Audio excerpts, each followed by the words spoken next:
चालू। हाँ। आज हम लोग मंगाए हैं फ्लिपकार्ट से केबल, ओनली सिर्फ 49 रुपीज़ में। माइक्रो USB केबल है, देखते हैं कैसा क्वालिटी है क्या नहीं है। ये देखिए bill, only for 49 rupees. 49 rupees का है। ये देखो केबल लावा का है, braided micro USB cable.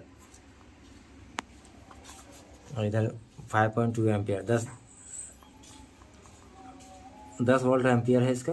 5.2 ampere 10 मतलब 5 गुना 10 वोल्ट।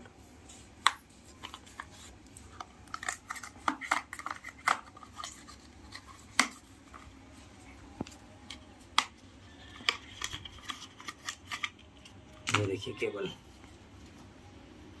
सिर्फ 50 रुपये में इतना बढ़िया केबल। ऑफलाइन में पूरा पता किया था, कहीं नहीं मिल रहा था। 150, 200, 500 इस तरह से मिल रहा था, लेकिन देखिए सिर्फ 50 रुपये में ओनली 50 रुपये में केबल की क्वालिटी देखो कितना बढ़िया है।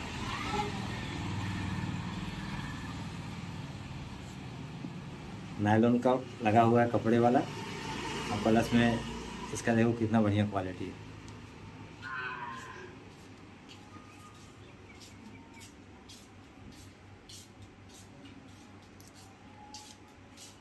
कट कर